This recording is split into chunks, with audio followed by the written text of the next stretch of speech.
नमस्कार, मैं राकेश परमार और आप देख रहे हैं महत्वपूर्ण मुद्दा।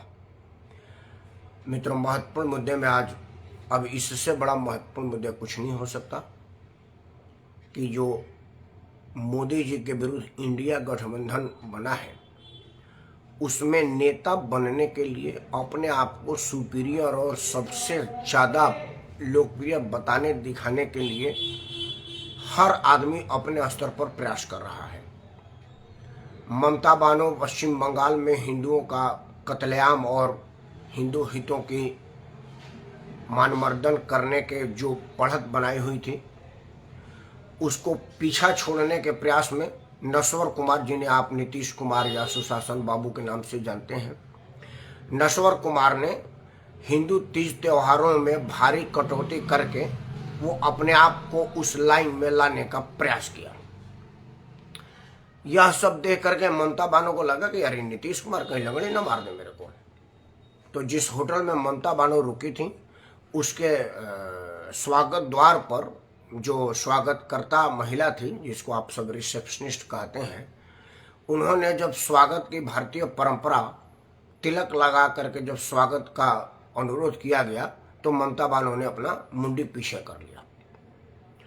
यह ममता बानो ने इसीलिए किया ताकि नीतीश कुमार को जो माइलेज मिला हुआ है सत्य सनातन के अपमान करके आगे बढ़ने का, वो उसको काउंटर किया जा सके, उसको कम किया जा सके। ममता बानो और नीतीश कुमार में यह लड़ाई चल ही रही थी। तब तक आज तमिलनाडु के पूर्व मुख्यमंत्री करुणानिधि के नाती और वर्तमान मुख्यमंत्री स्टालिन का बेटा दयानिधि स्टालिन ने आज सत्य सनातन को डेंगू मलेरिया जैसा समाप्त करने योग्य बीमारी का संज्ञा दे करके इन सब के ऊपर बढ़त बना लिया है। उसने यह प्रयास तब किया जब उसको इंडिया गठबंधन का समन्वय समिति में नामित किया गया। मतलब अब स्टालिन के बेटे को भी लग रहा है कि इंडिया गठबंधन में लोकप्रिय होने का एकमात्र आधार है मुस्लिम हितों की रक्षा, मुस्लिम के नज़दीकी और हिंदुओं को अवहेलना करना, हिंदुओं को नीचा दिखाना, उनके अधिकारों का हनन करना और हिंदुओं को ज़्यादा से ज़्यादा तीव्र गति से अपमान करना। इन सब चीज़ों को इसलिए किया जा रहा है ताकि लोगों को यह बताया जा सके कि देश में मुस्लिम परस्त राजनीति में मुझसे बड़ा कोई नहीं। हर वो मौका जो मुसलमानों के हित की होती है और हिंदुओं के विरुद्ध होता है उसमें हम सबसे आगे होते हैं। इसका आधार यह है, शायद इंडिया गठबंधन के नेताओं को यह लगा होगा कि नरेंद्र मोदी की लोकप्रियता और सत्य सनातन के प्रति उसकी अटूट आस्था, मर्यादा पुरुषोत्तम भगवान राजा राम के मंदिर निर्माण और सत्य सनातन के प्रतीकों का जो सम्मान नरेंद्र मोदी के द्वारा हुआ है देश दुनिया में हर जगह, अगर सनातन है वो सत्य है और सत्य है तो मोदी है। यह बात उनके दिमाग में बैठ गया है कि कहीं ऐसा ना हो कि मोदी के रहते सनातन पर किसी और का कब्जा हो ही नहीं सकता। अगर मोदी है तो सनातनी मोदी के साथ ही है, तो फिर बचता मुसलमान वोट है, तो मुसलमान वोट की दावेदारी तो कम से कम की जाए। इसीलिए मुसलमान वोट की दावेदारी करके अपने आप को मोदी के मुकाबले में खड़ा करने का जो प्रयास इंडिया गठबंधन के लोग कर रहे हैं,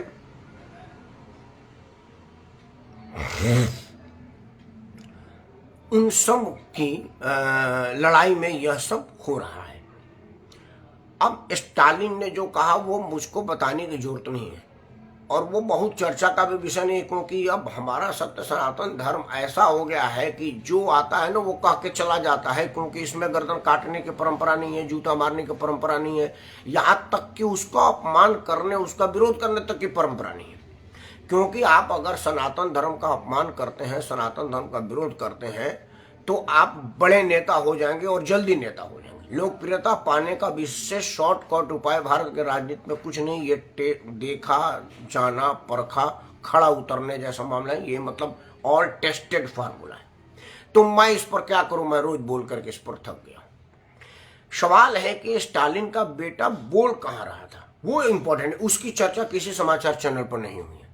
और आपको पता है कि आपके इस चैनल पर उन्हीं विषयों पर विश्लेषण दिखाई बताई या सुनाई जाती है जो और चैनलों पर नहीं होती है या नहीं होने दिया जाता है। तो मैं आपको बताता हूँ, स्टालिन का बेटा, स्टालिन का बार बार इसलिए कह रहा हूँ कि मुझे उसका नाम उदयनिधि है, याद है, उदयनिधि हमारा नाम है उसका। लेकिन उदयनिधि को कौन जानता है? उदयनिधि दक्षिण के कुछ फिल्मों में अपने माँ बाप के पैसे के दम पर काम किया। जब सफलता नहीं आया तो पैसे के दम पर कुछ फिल्में बनाई। जब उसमें भी सफलता नहीं आया तो पुराने पूर्वजों का व्यवसाय मतलब राजनीति को अपना लिया और बाबा और बाप के नाम पर राजनीति में आ गया। तो पॉलिटिशियन है नहीं, तो इसलिए वो स्टालिन का बेटा है। स्टालिन का बेटा सनातन उन्मूलन वाला कार्यक्रम में गया था, यह ध्यान देने वाली बात है। स्टालिन का बेटा उस जैसे आदमी जाता है ना, पिछड़े समाज के कार्यक्रम में जाता है तो कुछ पिछड़ों के वाहवाही के लिए बोल देता है, किसी मुस्लिम समाज के कार्यक्रम में जाता है तो इस्लाम की कुछ बढ़िया बातों को बता देता है। यह वहाँ के तत्कालिक ताली और गाली के लिए जरूरी होता है। इसलिए स्टालिन का बेटा गया था सनातन उन्मूलन के कार्यक्रम में, मतलब वहां सनातन धर्म उन्मूलन का कार्यक्रम चलाया जा रहा था और उस कार्यक्रम में गया था। सबसे पहले तो स्टालिन के बेटे की हिम्मत कैसे हुई उस जगह पर जाने की जहां पर सनातन धर्म उन्मूलन का कार्यक्रम चल रहा हो। आप वहां पर चीफ गेस्ट के रूप में जा रहे हैं और आपकी हैसियत यह है कि आपके बाप वहां के मुख्यमंत्री हैं जिस राज्य में ये हो रहा है। पीयूष चौबे को सादर प्रणाम। पंडित जी आप प्रणाम ना करें, आशीर्वाद दीजिए। सनातन धर्म उन्मूलन का कार्यक्रम तमिलनाडु में चलाया जा रहा था, जहां पर उदयनिधि का बाप स्टालिन मुख्यमंत्री है, जहां पर उसके दादा करुणानिधि मुख्यमंत्री थे। मतलब तमिलनाडु में करुणानिधि, स्टालिन और इन लोगों के परिवार से माइनस करके सोचा ही नहीं जा सकता। यही परिवार वहां पर राजनीतिक वर्चस्व में है। तो आपके जहां वर्चस्व है और वर्तमान में जहां आप स्वयं मुख्यमंत्री हैं, वहां उस राज्य में सनातन उन्मूलन का कार्यक्रम चलाया जा रहा है, यही अपने आप में ऑब्जेक्शनेबल है। आखिर वहां की सरकारों ने उसकी परमिशन कैसे दिया, यह चर्चा कोई नहीं कर रहा है। इस पर कहीं कोई चर्चा नहीं हो रहा है। दूसरा और सबसे घातक बात कि सनातन धर्म उन्मूलन के कार्यक्रम में आप बुलाए जाते हैं। पहला घातक कार्यक्रम, पहला ऑब्जेक्शनेबल कि वहां कार्यक्रम की इजाजत ही कैसे मिली। दूसरा कि आपको चीफ गेस्ट क्यों बनाया गया। हाँ बाबू नमस्कार पंडित। और तीसरा यह कि आप उसमें गए और सनातन उन्मूलन में इतनी जहरीली और विषैली बात बोल दी जैसे कि कोई मलेरिया, डेंगू और कोई घातक बीमारी जैसा नाम सनातन हो और उसको खत्म करके माने गए।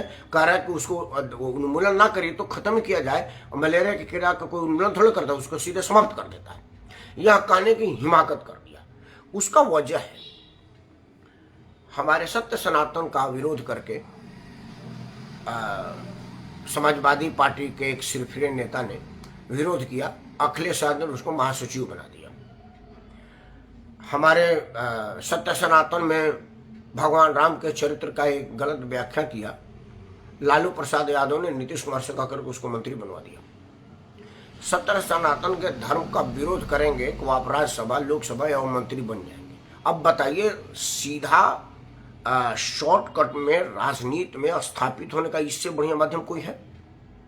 अब हमारे परंपरा में अगर दूसरे धर्मों की तरह से गला काट देने की प्रवृत्ति होता, जैसे और धर्मों में है, तेजाब डाल करके खौला देने का कार्यक्रम अगर होता जैसे और धर्मों में है, या विरोध करके आपको राजनीतिक रूप से सत्यानाश कर देने का प्रोविजन अगर होता तो कोई हिमाकत कर सकता था।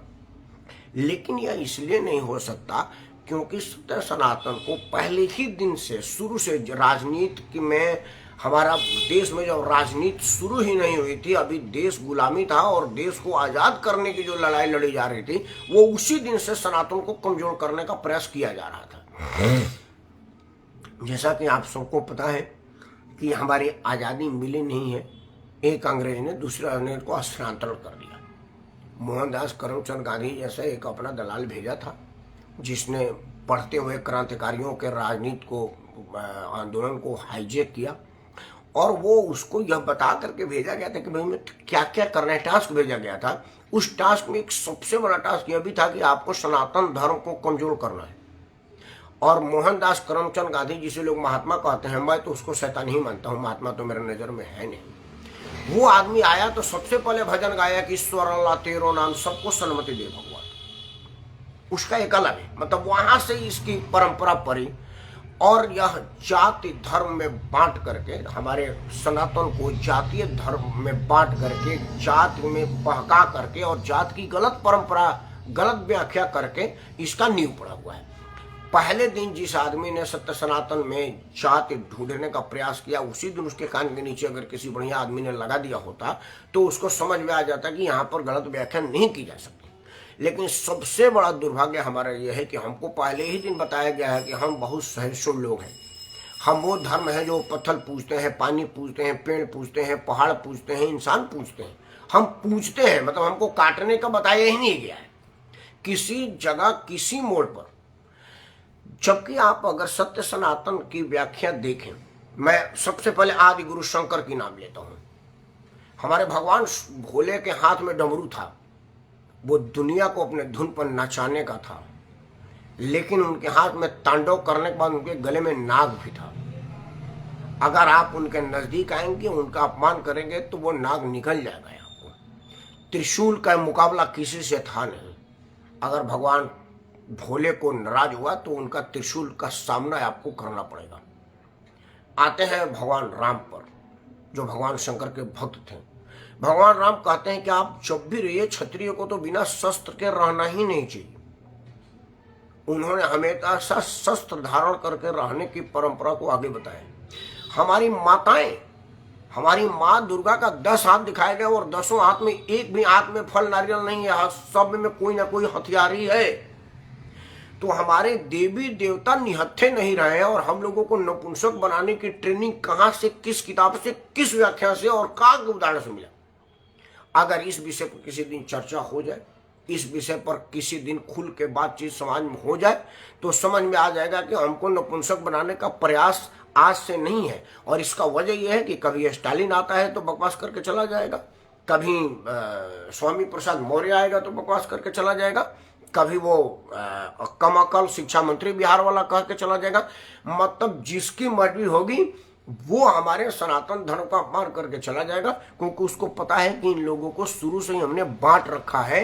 हिंदू धर्म की किताब में ना होते हुए मनगढ़ंत कहानी और एग्जाम्पल बता करके हमने इनको इतना दिग्भ्रमित कर दिया है कि ये लोग समझ ही नहीं पाएंगे। हमने जंगल में रहने वाले भगवान राम के दोस्तों को उनका दास बना दिया है।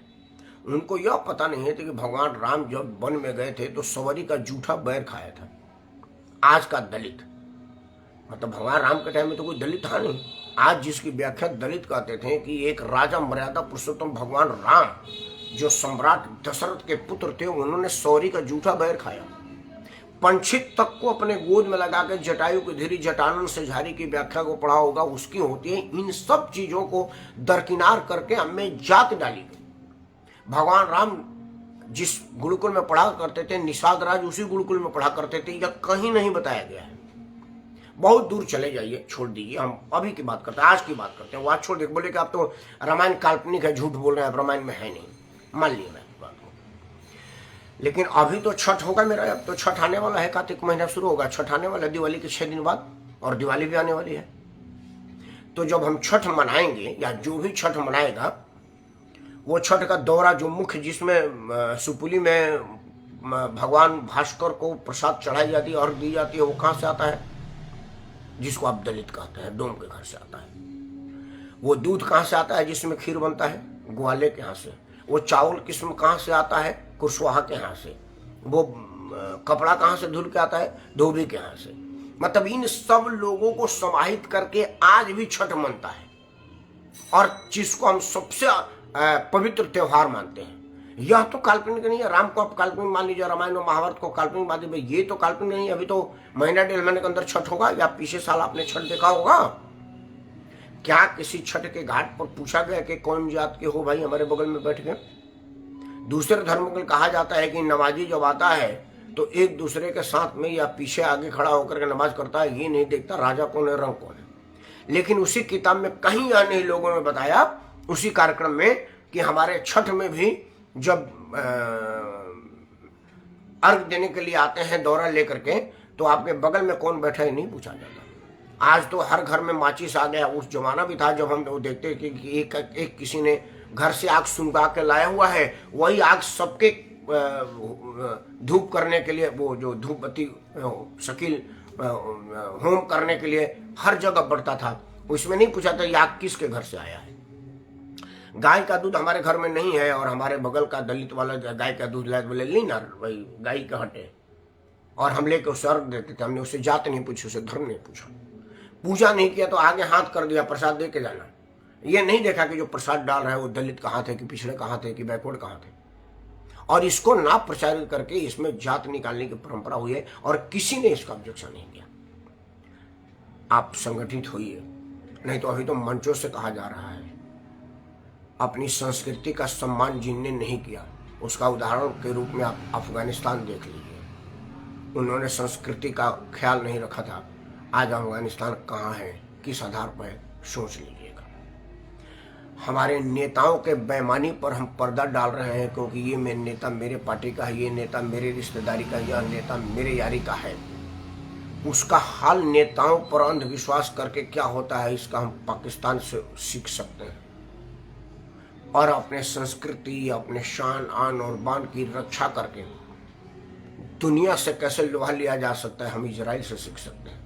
इजराइल हमारे बनारस कमिश्नरेट इतना छोटा देश है और दुनिया के चारों तरफ उसके दुश्मन देश हैं, और मजाल की कोई इजराइल की तरफ फूटी आंख से ताक दे, इसलिए कि उसने अपना कल्चर बचा कर रखा, अपना संस्कार बचा कर रखा और नेताओं पर अंध भरोसा करके नहीं रहा।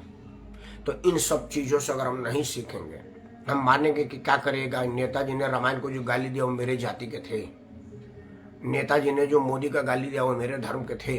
अगर यह सोचेंगे तो आपका अफगानिस्तान और पाकिस्तान होंगे, और हम नहीं चाहते कि आप ये हो। इसीलिए इसका विरोध करें। और फिलहाल आपके हाथ में मतदान एक माध्यम है। मैं नहीं कह रहा कि और धर्मों की तरफ से गर्दन काट दीजिए, तेजाब फेंक दीजिए, नहीं। आपके पास मतदान एक माध्यम है। मतदान करने जाए तो याद रखें कि ये वही आदमी है जिस आदमी ने हमारे मर्यादा पुरुषोत्तम भगवान राम को काल्पनिक बताया था, मर्यादा पुरुषोत्तम भगवान राम को जातिवादी बताया था, और हमारे सत्य सनातन का उन्मूलन नहीं, मलेरिया की तरह से सीधे नाश करने का फरमान बताया था। तब क्या इसको मतदान दें? मुझे उम्मीद है कि आप नहीं दे पाएंगे। और यही एक हथियार उठाइए मतदान का, क्योंकि ईवीएम ही ऐसा है जो सबक दे सकता है। आदरणीय प्रेम द्विवेदी जी को सादर प्रणाम। अंत में चूंकि मैं बंद करने वाला था, लेकिन आदरणीय द्विवेदी जी आ गए तो 2 मिनट का आशीर्वाद ले लूँ। सत्य सनातन को अपमान करने वाले लोगों को आप अपमानित करिए, सार्वजनिक ना कर सके तो मतदान के टाइम पर तो जरूर करिए। सत्य सनातन धर्म के अपमान करने वाले लोगों का सामाजिक बहिष्कार कीजिए। टीवी, मीडिया, वीडियो जो माध्यम हो उसका विरोध करिए, क्योंकि सोशल मीडिया पर वायरल का बड़ा असर होता है। सोशल मीडिया का वायरल इस स्थिति तक पहुंचता है कि कई नेता लोगों को अपना बयान वापस लेना पड़ा है। एक उदाहरण मैं आपको दे देता हूँ। मायावती की आज राजनीति जो चौपट हुई है वो हमारे आदरणीय दयाशंकर जी की वजह से हुई है।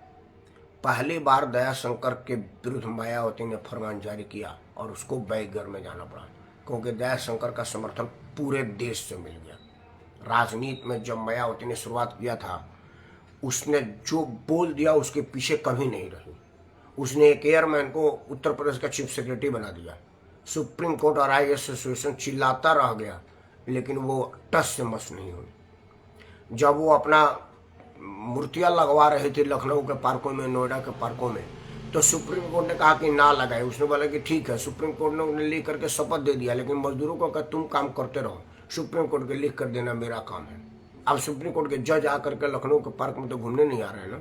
उसने मतलब उसे जो मर्जी आए किया, उसने किसी का नहीं सुना। पहली बार वो सुना बैकगियर में आई दयाशंकर के मामले में, और स्थिति ये आई कि उसके बाद राजनीतिक से नेफ्ट में ही चली गई, वापस लौट करके न आई। मतलब कहा जाता है मायावती का हाल ये हुआ कि जब पेड़ से बंदर गिरता है ना तो दोबारा पेड़ पर नहीं चढ़ पाता, उसको बंदर चढ़ने नहीं देते। आप समझिए कि एक बार आप संगठित हो गए तो मायावती का तनसाही खत्म कर दिया। वो हमेशा हिंदुओं को गाली देते थे, स्वर्णों को गाली देते, तिलक तराजू और तलवार इनको मारो, जूते चार सारे मंचों से कहा करते थे। और ये तिलक तराजू और तलवार वालों ने जरा अपनी अपनी तलवारें टान ली, अपनी अपनी तिलक का थोड़ा सा टाइट कर दिया तो स्थिति ये हुई कि मायावती अपने बंगले में आराम फरमा रही है, बाहर निकलने की हिम्मत नहीं कर पा रही है। और आज उसी दयाशंकर के पार्टी के सामने शरणागत पड़ी हुई है, क्योंकि आप थोड़ा सा संगठित हो गए थे। एक उदाहरण, काफी उदाहरण तो इसे बहुत सारे हैं, एक सिंगल उदाहरण आपको दे रहा हूं कि एक बार आप संगठित हो गए थे तो आपके संगठन की शक्ति ये थी कि एक आदमी का बकवास परमानेंट समाप्त हो गया। ये यही मायावती है जो सिर्फ तिलक तराजू और तलवार जूते मारो चार नहीं कही थी, उसने हमारे परम श्रद्धेय भगत सिंह, चंद्रशेखर आजाद और राजगुरु को आतंकवादी कहा था। और तब भी लोगों ने वाहवाही में इसका कुछ नहीं किया था। तब अगर हमारे क्रांतिवीरों के सम्मान में लोग संगठित हो जाते, ये तभी समाप्त हो जाती। अब मौका आपके पास आया है। इंडिया गठबंधन में जो हैं वो सनातन का विरोध करने का ठेका ले रहे हैं सार्वजनिक अपीयरेंस में। ममता बनर्जी ने टीका लगाने से मना कर दिया। नीतीश कुमार ने सत्य सनातन के हिंदू के तीज त्योहारों को समाप्त करके अपना सिक्का जमाया। और आज ये जहरीला स्टालिन का बेटा उदयनिधि मारन, इसने आज सनातन धर्म को मलेरिया और डेंगू के तरह से समाप्त करने की जो फरमान जारी किया है। आप संगठित हो जाएगा तो इसकी राजनीतिक समाप्त हो जाएगी, जैसे मायावती को हुई थी। और आप ऐसा ही करेंगे, इन्हीं उम्मीदों के साथ मैं राकेश परमार आप सबको सादर करता हूँ। जय हिंद, वंदे मातरम और जय सत्य सनातन।